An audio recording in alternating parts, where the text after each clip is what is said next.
श्रावण के महीने में ये पवित्र पावन भगवान शिव की पवित्र कथा का दिव्य और भव्य आयोजन श्री बोलबम सेवा एवं कल्याण समिति प्रदेश अध्यक्ष श्री दया सिंह जी भिलाई छत्तीसगढ़ से एक बार जोरदार ताली बजाकर उनका स्वागत वंदन अभिनंदन, जिन्होंने इस पवित्र कथा को जनमानस को संपूर्ण भिलाई वासियों के लिए श्रावण के इस अवसर पर ये दिव्य और भव्य कथा कराई, उसके लिए श्री दया सिंह जी को बहुत बहुत साधुवाद। एक बार जोरदार ताली बजाकर उनका स्वागत वंदन अभिनंदन।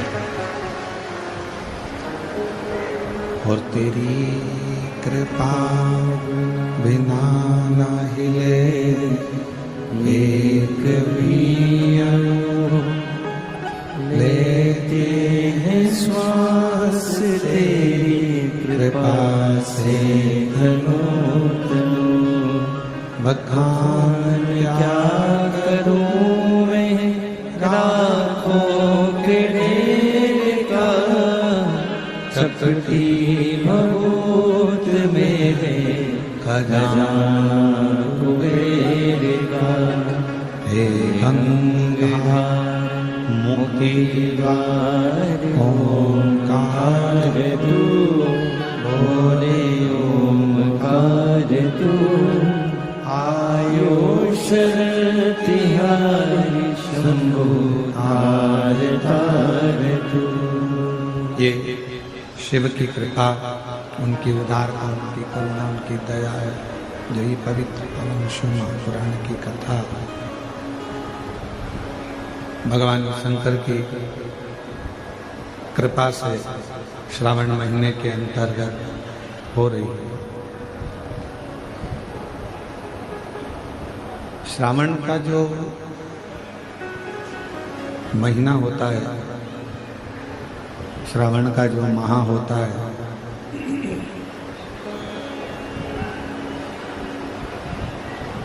ये भगवान शिव की अविरल भक्ति का एक अनुपम विश्वास का, एक भरोसे का और भगवान देवाधिदेव महादेव के अनुपम श्रद्धा का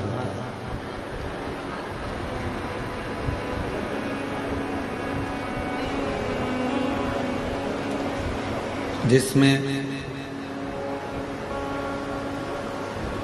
भगवान शंकर को कैसे रिझाना है, भगवान शिव को कैसे मनाना है, किस तरह से आप भगवान देवाधिदेव महादेव को अपना बना सकते हो, किस तरह से आप भगवान शंकर को रिझा सकते हो। पूरे वर्ष में केवल एक श्रावण का महीना एक ऐसा होता है जिसमें मनुष्य हो, नाग हो, किन्नर हो, गंधर्व हो, सुर हो, असुर हो,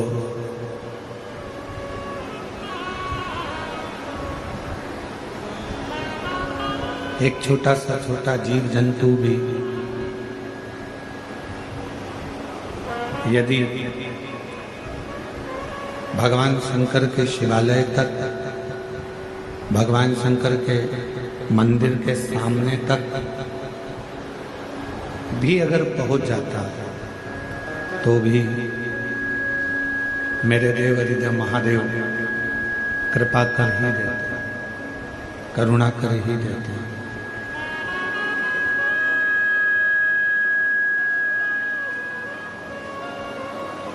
कितना सुंदर कहा कि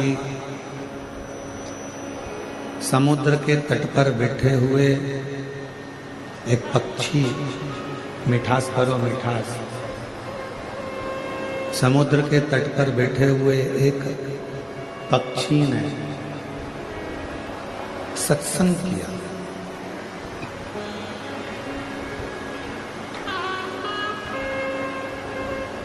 और समुद्र के तट पर बैठे हुए पक्षी ने जो सत्संग किया,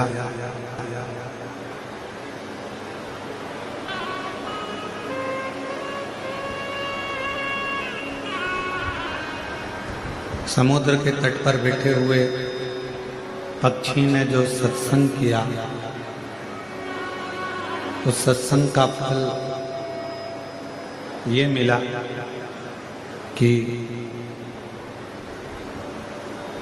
एक किनारे पर पक्षी बैठा है और बैठकर कह रहा है कि मैं लंका में बैठी हुई माता सीता जी को देख रहा हूं।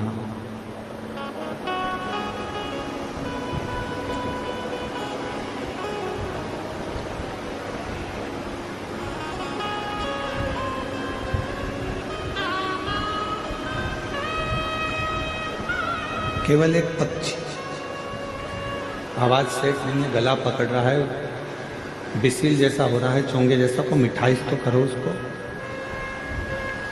और पीछे की आवाजें खोलो पूरे बंडालों की। समुद्र के तट पर बैठा हुआ है एक पक्षी,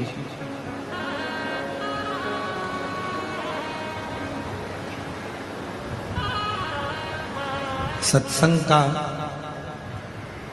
क्रम कर कर, सत्संग को धारण कर कर, सत्संग कर कर कहता है कि मैं लंका में बैठी हुई, लंका में विराजमान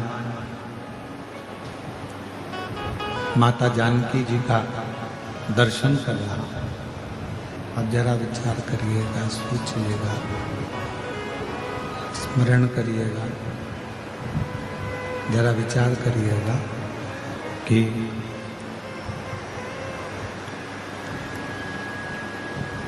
थोड़ा सा सत्संग एक पक्षी को मिल जाता है, थोड़ा सा सत्संग एक पक्षी को मिल जाता है तो लंका में बैठी हुई मां जानकी जी का दर्शन कर लेता है। और यदि शिव महापुराण की कथा में देवराज का चरित्र, श्री बिंदुक का चरित्र, यहां तक कह रहा है कि थोड़ा सा देर का यदि शिव महापुराण की कथा मिल जाती है, थोड़ा सा भगवान शंकर का कथा का रसतत्व ग्रहण करने को मिल जाता है, तो भगवान शिव का भी दर्शन उस जीव को प्राप्त हो जाता है जो भगवान शिव की पवित्र कथा का लाभ ले रहा होता है, जो भगवान शंकर की पवित्र कथा को श्रवण कर रहा होता है। सत्संग, शिव की कथा, भगवान शंकर का चरित्र, भगवान का मंत्र जाप, भगवान शिव का नाम जाप, भगवान शिव की पवित्र कथा आपके जीवन में कुछ देगी ना देगी, पर इतना जरूर देगी कि अपने जीवन में आपको कभी दुखी नहीं होने देगी और जिंदगी में एक बार शिव का दर्शन जरूर कराएगी। पर उसके लिए सबसे मुख्य, उसके लिए सबसे मुख्य आपका विश्वास, आपका भरोसा, आपकी दृढ़ता, वो मूल है।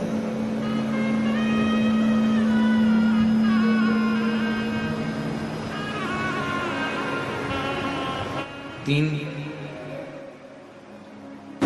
शब्द हैं। एक कर्णप्रिय होता है, दूसरा शब्द होता है वर्णप्रिय, और तीसरे नंबर का शब्द होता है धर्मप्रिय।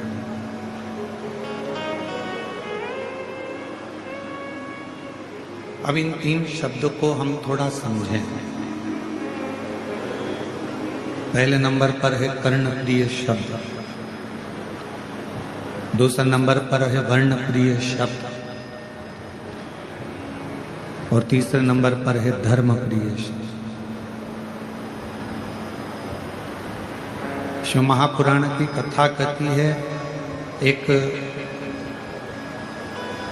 कर्णप्रिय शब्द होता है जो केवल हमको अच्छा लगता है, स्वयं को अच्छा लगता है, और उसमें हम अपने भीतर थोड़ा थोड़ा अभिमान, थोड़ा थोड़ा अहंकार उत्पन्न कर लेते हैं। इसको कर्णप्रिय कहा। किसी ने कोई बात कही, आपके लिए कही, आपके हिसाब से आपके लिए कहा, आप बहुत सुंदर हो, आप बहुत ज्ञानी हो, आप बहुत विद्वान हो, आप बहुत श्रेष्ठ हो, ये आपकी कर्णप्रियता। इसको कर्णप्रियता कहेंगे, जो सुनकर आपको अच्छा लग रहा है, जो सुनकर आपको श्रेष्ठ लग रहा है, आपको अच्छा लग रहा है, आपके लिए बोला गया। पर ये जो कर्णप्रिय शब्द हैं, ये हमारे जीवन में थोड़ा अहंकार उत्पन्न कर देते हैं, थोड़ा अभिमान उत्पन्न कर देते हैं।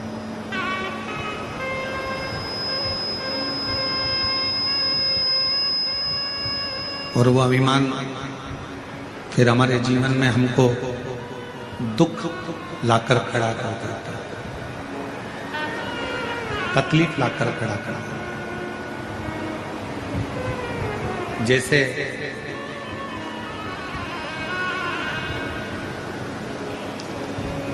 भगवान शिव का अवधूतेश्वर रूप,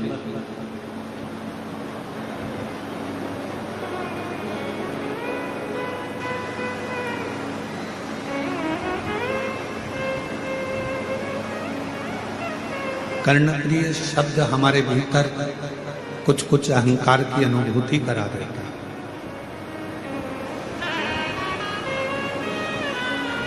हमारे भीतर अभिमान को प्रकट कर देता है, हमारे भीतर अभिमत्ता को प्रस्तुत कर देता है। शिव महापुराण की कथा कहती है, यदि आप लोगों ने भगवान के रूपों का वर्णन श्रवण करा हो तो उसमें अवधूतेश्वर महादेव का वर्णन आता है। अवधूतेश्वर, और सावन का महीना चल रहा है। कहते हैं कि श्रावण के महीने में भगवान शंकर के अवधूत रूप का यदि स्मरण किया जाए, श्रवण किया जाए, तो 12 ज्योतिर्लिंग के दर्शन का पुण्य फल उसी कथा में प्राप्त हो जाता है, मात्र अवधूतेश्वर भगवान की कथा के रसतत्व को श्रवण करने का। भगवान अवधूतेश्वर की कथा को सुन लेना।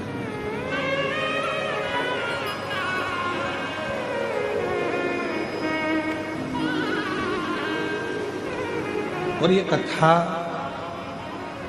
3 शब्दों से प्रारंभ हो रही है, कर्णप्रिय, वर्णप्रिय और धर्मप्रिय।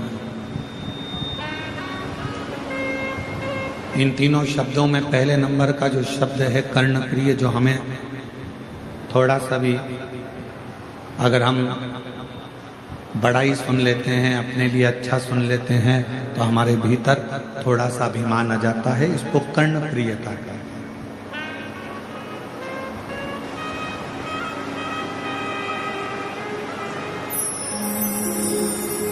एक बार अवधूतेश्वर महादेव की कथा कहती है, अवधूतेश्वर नाथ की कथा कहती है कि एक बार इंद्र को लगा कि मैं देवगुरु बृहस्पति महाराज के पास में जाता हूं।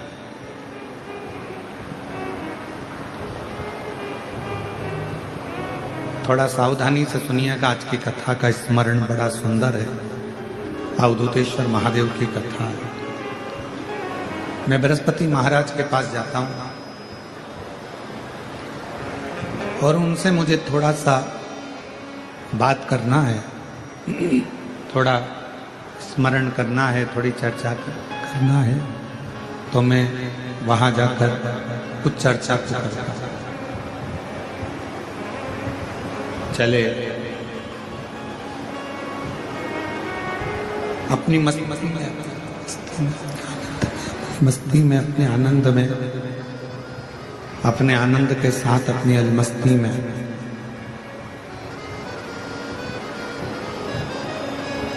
इंद्रदेव ऐरावत पर बैठकर हाइस हाइस आ रही है, हाइस, उसको थोड़ा ठीक करिए। ऐरावत पर बैठकर इंद्रदेव बृहस्पति महाराज के घर पहुंचे, उनके कुटिया में, और बृहस्पति महाराज शंभु शंभु शंभु बृहस्पति महाराज की कुटिया में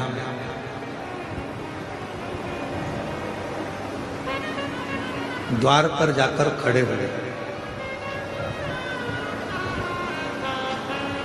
द्वार पर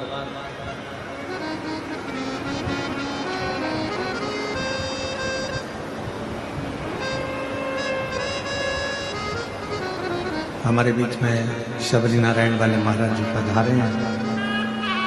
एक बार जोरदार ताली बजाकर स्वागत वंदन। प्रत्येक कथा में आपका आगमन होता है। भगवान देवाधिदेव महादेव की प्रत्येक कथा आप अवश्य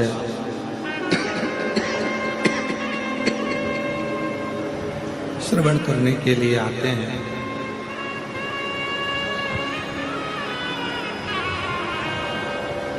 तो अवधूतेश्वर महादेव की कथा कर रही है।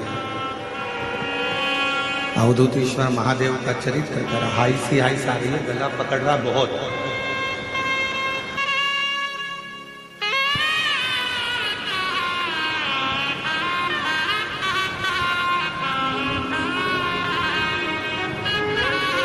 अवधूतेश्वर महादेव की कथा कर रहे हैं। भगवान शिव का चरित्र कर रहा है। इंद्रदेव बृहस्पति बाबा के द्वार पर पहुंचे और बृहस्पति बाबा के द्वार पर पहुंचकर उन्होंने आवाज लगाया, गुरुदेव हैं, गुरुदेव हैं। जब बार बार आवाज लगाया गया, बृहस्पति महाराज की धर्मपत्नी शुभा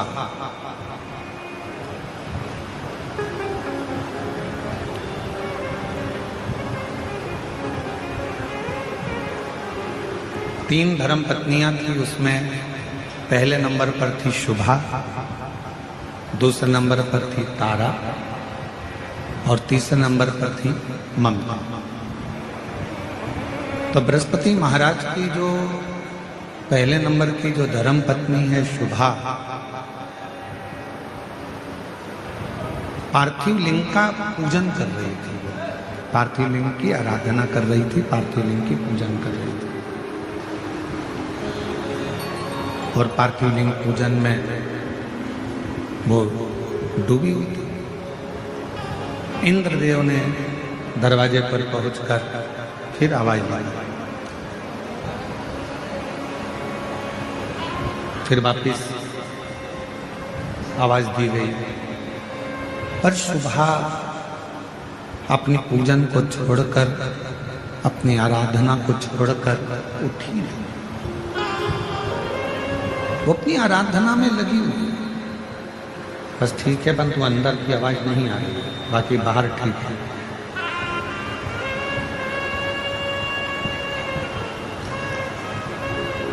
शुभा अपनी पूजन छोड़कर उठी नहीं।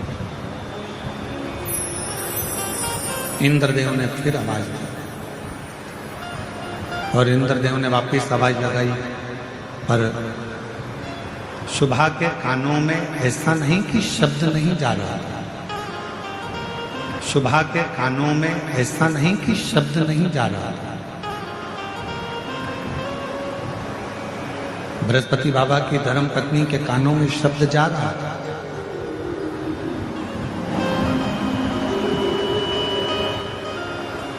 पर शुभा भगवान शंकर का अनुष्ठान छोड़कर, भगवान शंकर की पूजन छोड़कर, पार्थिव लिंग पूजन छोड़कर शुभा उठी।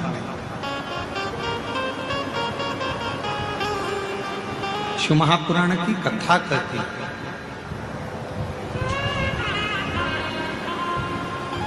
10 मिनट के लिए, 5 मिनट के लिए, 2 मिनट के लिए यदि आप शिवालय में गए हो, शंकर जी के मंदिर में गए हो, भगवान शंकर की आराधना में गए हो, पूजन में गए हो, अर्चना में गए हो, चाकरी में गए हो, भगवान शिव के भजन में पहुंचे हो, पूरा समय आप नहीं दे पाए, 2 मिनट के लिए अगर गए हो, 10 मिनट के लिए आप भगवान की कथा में गए हो, या पूजन में गए हो, या आराधना में गए हो, या साधना में गए हो, तो वो 2 मिनट आपका फिर दूसरों के लिए नहीं होना चाहिए। फिर वो 2 मिनट आपका उस परमात्मा के लिए होना चाहिए जिसका तुम मंत्र जाप करने के लिए, जिसका तुम भजन करने के लिए, जिसका तुम स्मरण करने के लिए आया।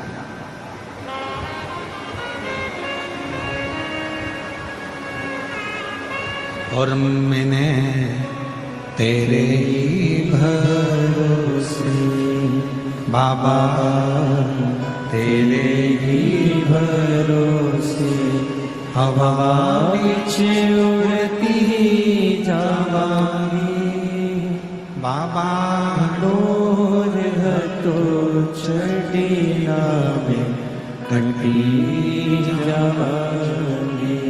भोले मैं तेरी पतंग, शंभू मैं तेरी पतंग, हवा बिछ उड़ती जावांगी बाबा, डोर तो छड़ीना में कटी जावांगी।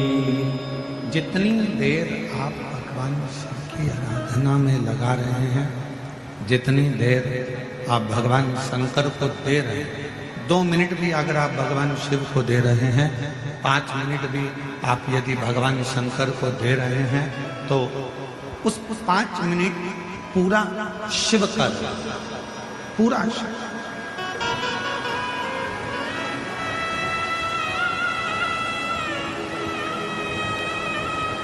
और मेरी जीजियों, 5 स्थान बताए हैं। एक जनी को भेज के यहाँ का वैक्सीन चेक करें।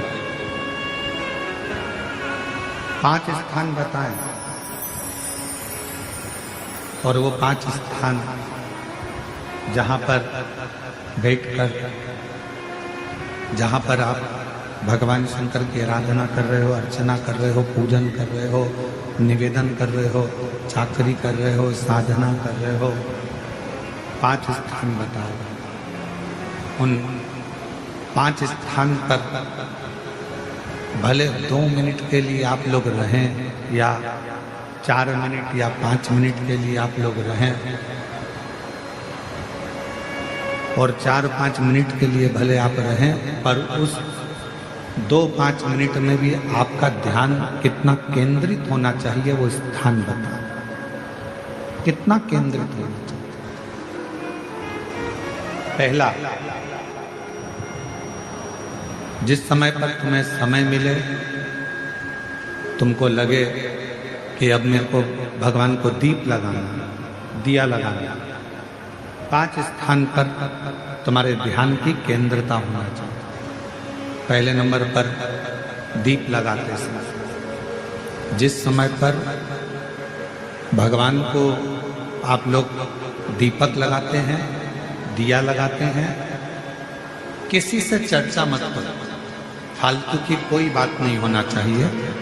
दीप लगाता मतलब ज्योति को उत्पन्न करना, और ज्योति को उत्पन्न करना मतलब ज्योतिर्लिंग को प्रकट करना। दीप की जो ज्योति होती है, दीप की जो ज्योति प्रकट होती है, दीपक की जो ज्योति होती है, वो भी ज्योतिर्लिंग का ही प्रतीक होती है।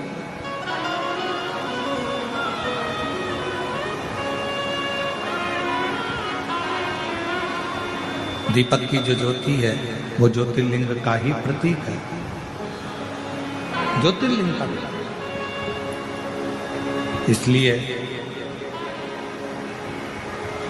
दीपक लगाते समय व्यर्थ की किसी से बात ना करी जाए। दीपक लगाते समय किसी से व्यर्थ की बात ना करते हुए, जिस दीपक को आप प्रज्वलित कर रहे हो, जिस दीपक को आप लगा रहे हो, आपका ध्यान उस शिव की ज्योति में केंद्रित होना चाहिए।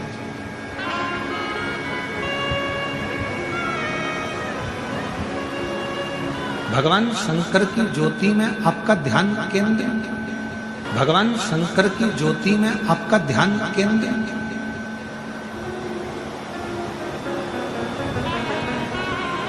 और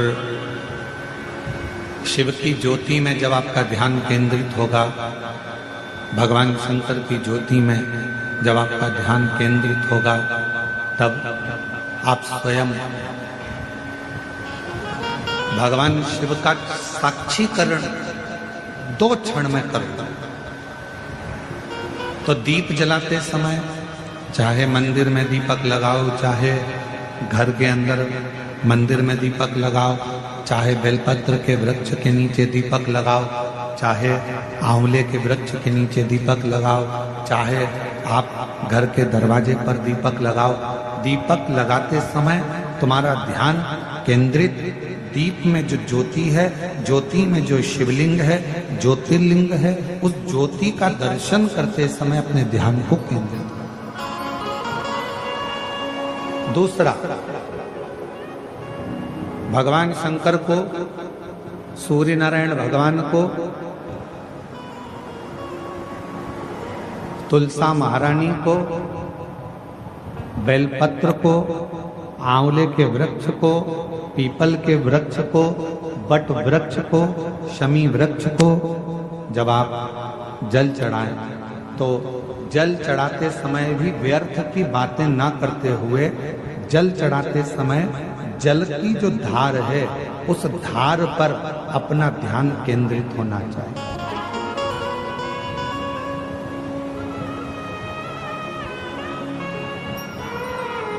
उस प्रेशर बढ़ाओ, प्रेशर, उस धार पर आपका जल की जो धार हो, उस धार पर आपका ध्यान केंद्रित हो। दीपक की ज्योति पर आपका ध्यान केंद्रित हो, जल की धार पर आपका ध्यान केंद्रित हो।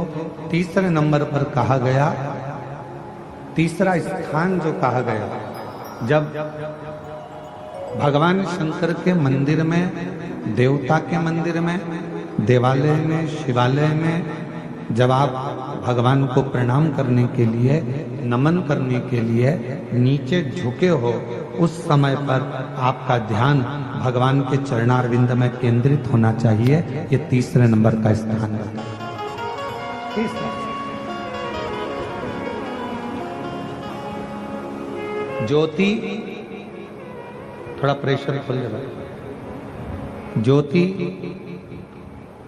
जलधार, चरणारविंद को नमन करना, तीसरी। और चौथा स्थान बताया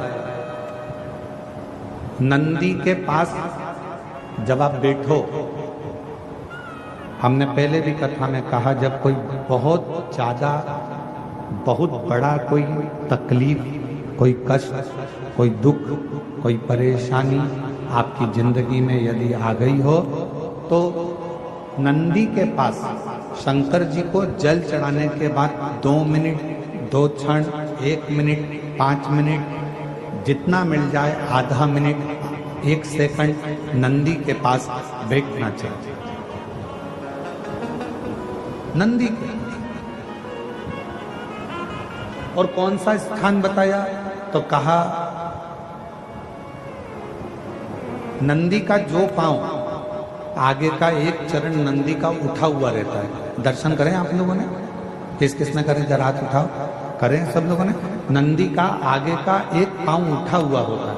तो नंदी, जब तुम कोई विषम परिस्थिति में हो, बहुत टेंशन में हो, बहुत तकलीफ में हो, बहुत कष्ट में हो, और बहुत ज़्यादा कोई डिप्रेशन में हो, कोई चिंता में हो, कोई बात अगर तकलीफ की है, तो नंदी का जो पांव उठा हुआ रहता है, उस पांव के पास में थोड़ी देर, नंदी के साइड में थोड़ी देर, 1 सेकंड, आधा सेकंड, आधा मिनट, 1 मिनट, 2 मिनट, 5 मिनट, जितना आप बैठो और थोड़ी देर बैठकर बाबा की ओर ध्यान को केंद्रित करो और अपने मन की बात कह दो। वो चौथा स्थान बताया, मन को केंद्रित करने।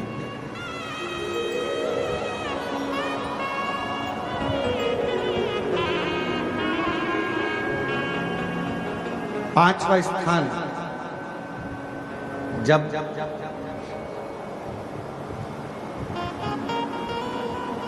सही मार्ग नहीं मिल रहा हो, कोई सही रास्ता नहीं प्राप्त हो रहा हो, सही मार्ग नहीं मिल रहा हो, तो पांचवा स्थान, यदि मेरे महादेव के शिवलिंग के ऊपर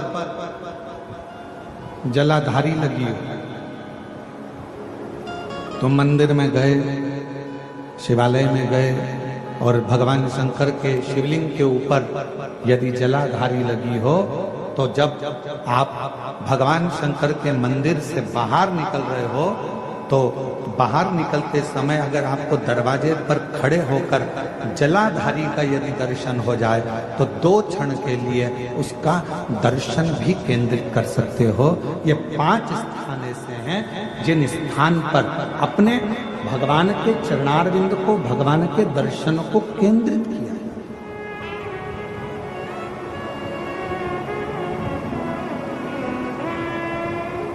5 सभी लोग बोलेंगे साथ में। पहला, जम के बोलो जरा, जम के बोलो, आवाज नहीं आ रही है।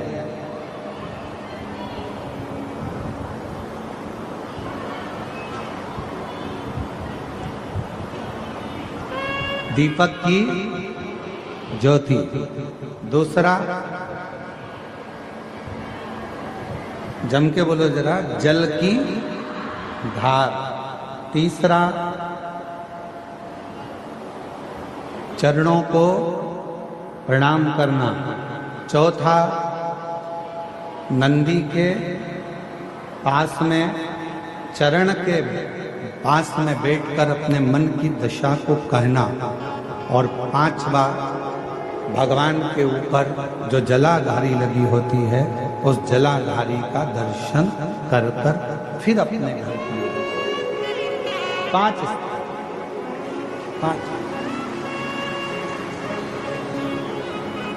और जब शिव भक्ति में लगे हो, भगवान शंकर के विरल भक्ति में लगे हो, भगवान शंकर के भजन में लगे हो, भगवान शंकर के विरल भक्ति में लगे हो, जैसे बृहस्पति महाराज की धर्म पत्नी शुभा भगवान शंकर के पार्थिव लिंग का पूजन कर रही थी और पूजन के समय पर उसके कानों में शब्द गया, उसके कानों में शब्द पहुंचा और शुभा के कानों में शब्द पहुंचा, पर शुभा उठी नहीं क्योंकि अपने ध्यान को केंद्रित करने में लगी, उठी नहीं। बाहर खड़े हुए इंद्रदेव को, बाहर खड़े हुए इंद्रदेव को क्रोध आ रहा था। बाहर जो इंद्रदेव खड़े हैं उनको गुस्सा, क्रोध आ रहा।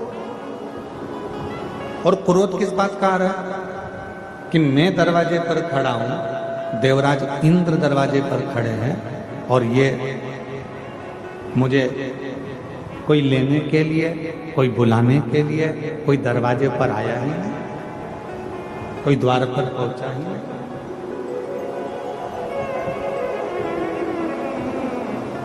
क्रोध आ गया, इंद्र को क्रोध आया। और जैसे ही इंद्र जी को क्रोध आया, गुस्से में आकर इंद्र अपशब्द कहने ही वाले थे और थोड़ी देर में बृहस्पति महाराज इंद्र को दरवाजे पर लेने के लिए आ गए। इंद्रदेव ने बृहस्पति महाराज को नमन किया। बृहस्पति महाराज ने इंद्रदेव का आदर करा, सम्मान करा, सत्कार करा और कहा कि बृहस्पति महाराज, अच्छा हुआ आप मुझे लेने के लिए आ गए।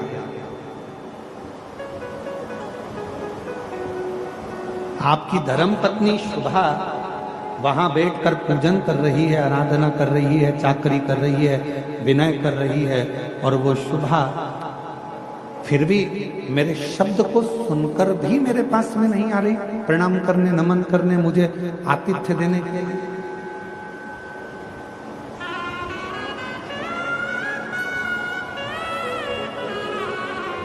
गुस्से में लाल हो गए इंद्रदेव और गुस्से में लाल होकर इंद्रदेव ने कहा, मैं इस शुभा पर मैं वज्र का प्रहार कर देता।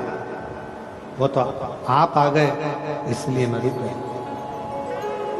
ये जानती नहीं है कि मैं कौन हूं। मैं देवराज इंद्र हूं, ये मुझे पहचानती नहीं।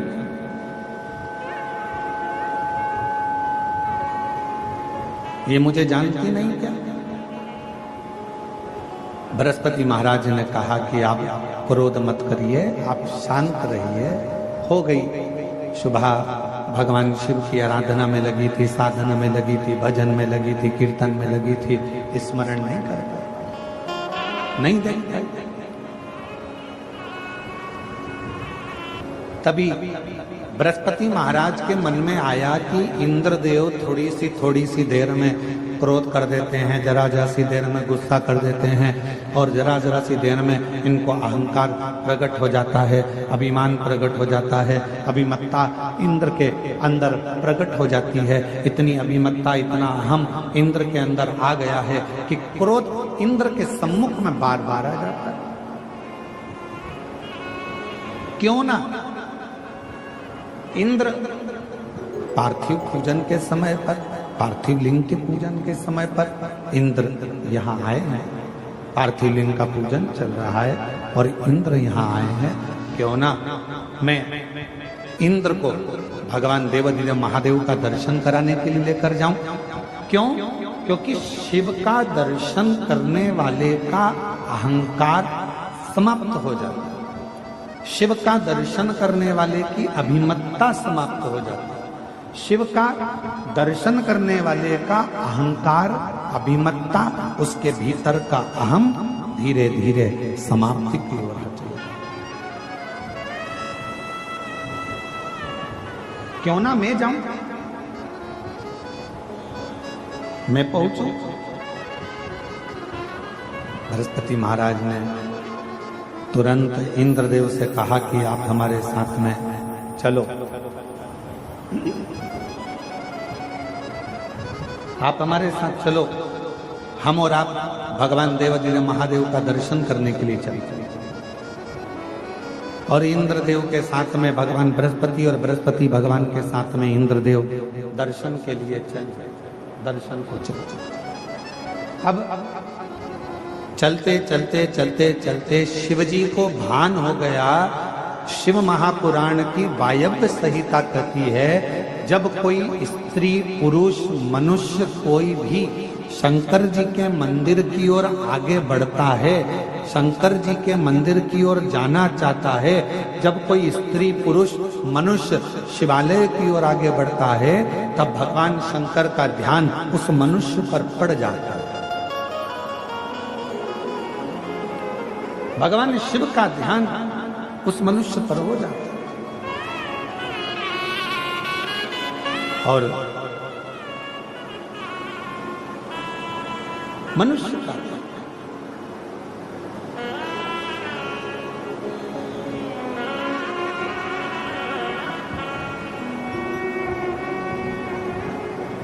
शिवालय की ओर आगे बढ़ना, शिवालय की ओर चलना, भगवान शंकर के शिवालय की ओर अग्रणता बढ़ना। मेरी जीजियों, मेरे जीजाओं, मेरी बेटियों, बेटाओं, मेरी माताओं, मेरे भाई, मेरी बहनें, ध्यान रखना, आप भी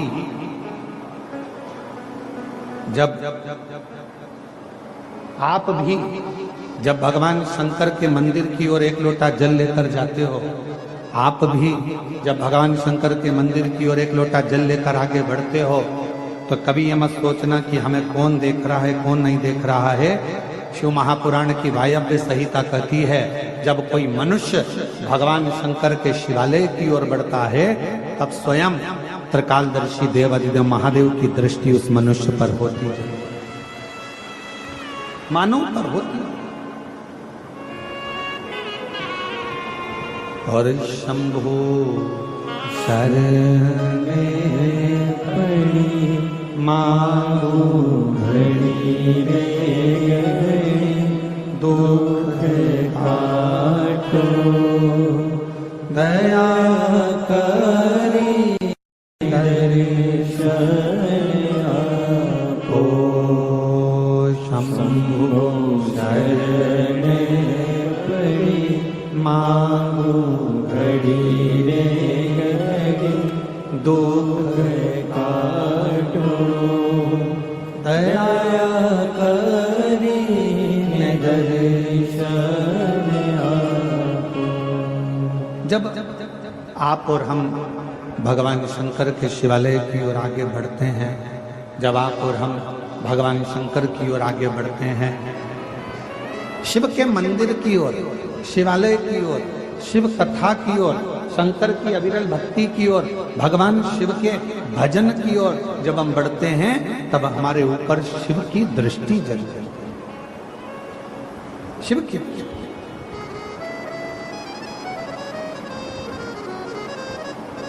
भगवान देवाधिदेव महादेव की दृष्टि जलती है। और शिव महापुराण की कथा कर रही है, भगवान शंकर का पवित्र चरित्र कह रहा है, शिव तत्व कह रहा है, शंकर भगवान की पवित्र कथा कह रही है।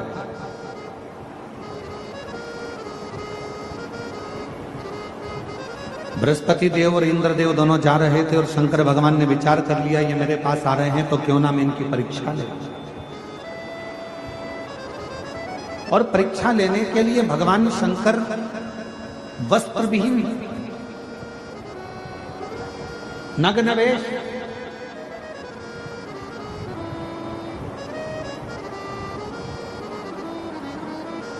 तन पर कोई कपड़ा नहीं है, भस्म रमी है, बाल खुले हैं, त्रिनेत्र हैं,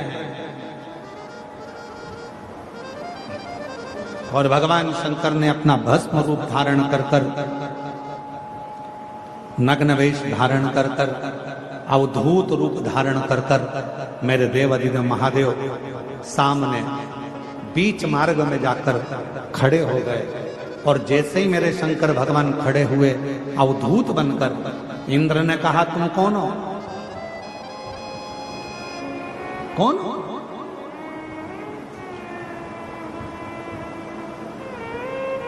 तुम हो कौन? इंद्र ने। अवधूतेश्वर महादेव कुछ कहते हैं,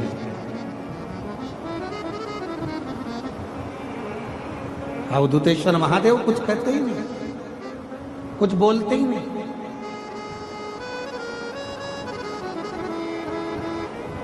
कोई शब्द ही नहीं है। इंद्रदेव को फिर वापस क्रोध आया और इंद्रदेव ने कहा कि मेरे प्रश्न का उत्तर नहीं दे रहे हो तुम मेरे प्रश्न का उत्तर नहीं दे रहे हो। तुम जानते नहीं हो मुझको, मैं देवराज इंद्र हूं और तुम मेरे लाल तिवारी जी, तुम मेरे प्रश्न का उत्तर नहीं दे रहे।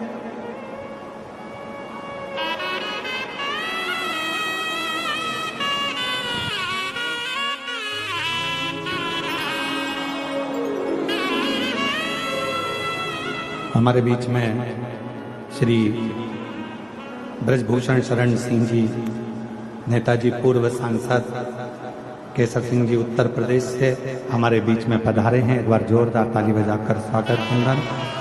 साथ में श्री संजय सिंह जी, भारतीय कृषि संघ अध्यक्ष, एक बार जोरदार ताली बजाकर आपका बहुत बहुत साधुवाद है।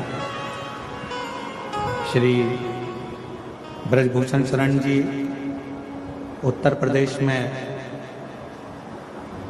आपकी शिव भक्ति और भगवान शंकर की अविरल भक्ति आपकी बड़ी जनमानस में केंद्रित है। और दया सिंह जी कह रहे थे कि ब्रजभूषण शरण जी केवल कथा श्रवण करने के लिए आए हैं उत्तर प्रदेश से छत्तीसगढ़। मैं आपको बहुत बहुत साधुवाद देता हूँ, धन्यवाद देता हूँ। बाबा की कृपा आप पर सदा बनी रहे, शिव कृपा आप पर हमेशा साथ। शिव शिव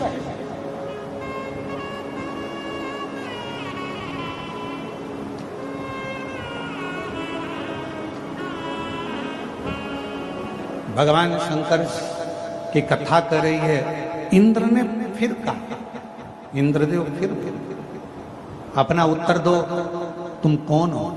भगवान शिव कुछ कहते हैं, कुछ नहीं। जब भगवान देवाधिदेव महादेव कुछ नहीं बोले तब इंद्र को फिर गुस्सा आ गया। अब की बार उसने वज्र उठाया और वज्र उठाकर भगवान शंकर की ओर फेंकने लगे। जैसे ही वज्र शिवजी की ओर फेंका वैसे ही भगवान शंकर ने उस वज्र के समेत इंद्र के हाथ को काट दिया। इंद्र का हाथ कटते ही इंद्र बिलखने लगे, रोने लगे।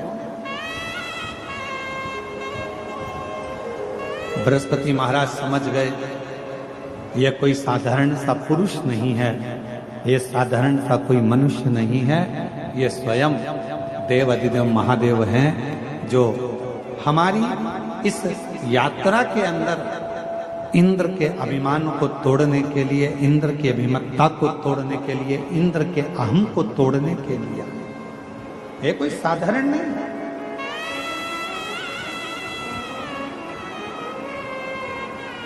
बृहस्पति महाराज ने हाथ जोड़ लिए और भगवान शिव को नमन कर कर कहा, मैं पहचान नहीं पाया प्रभु आपको, आप अपना असली स्वरूप दिखाइए।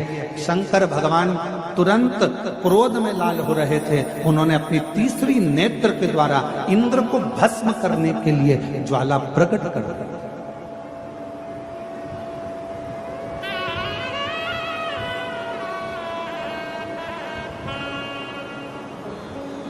बृहस्पति महाराज ने हाथ जोड़ लिया, क्षमा करो क्षमा करो क्षमा करो। शिवजी ने तुरंत उत्तर दिया, हे बृहस्पति महाराज, ये मेरा अवधूत रूप है जिसका आप दर्शन कर रहे हैं। ये मेरा अवधूत रूप है जिसका आप दर्शन कर रहे हैं।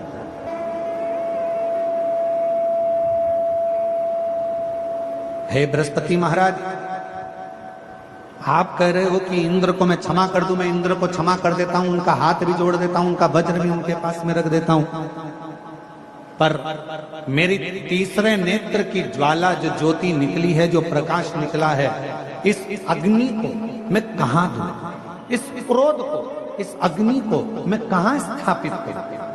बृहस्पति महाराज ने हाथ जोड़ लिए आप करुणा करेंगे तो सब करुणा करेंगे, आप कृपा करेंगे तो सब कृपा करेंगे, आप दया करेंगे तो सब दया करेंगे। आप कृपा करिए, दया करिए, करुणा करिए। तब भगवान शंकर ने जो तीसरे नेत्र के द्वारा जो अग्नि प्रकट हुई थी, जो प्रकाश प्रकट हुआ था, जो तेजपुंज प्रकट हुआ था, उसको समुद्र के अंदर डाल दिया। जैसे ही समुद्र में डाला, उसमें से एक बालक प्रकट हो गया जिसका नाम जलंधर हो गया, जिसका नाम जलंधर हो गया। और वो जलंधर असुरों का राजा बनकर बैठ गया। बहुत उसने उपद्रव मचाया। आखिरी में वृंदा जो जलंधर की धर्म पत्नी थी, वो सातित्ववान पति को परमेश्वर मानने वाली, पति के चरणों का नित्य स्मरण करने वाली, पति के चरणों को नमन करने वाली। और कल कथा में कहा था, दो हमारी भूमि को आज भी संभाले हुए हैं, एक गौमाता और दूसरे नंबर पर है भारत में जन्म लेने वाली मेरी बहन बेटियां, मेरी माताएं आज भी पृथ्वी को संभाले।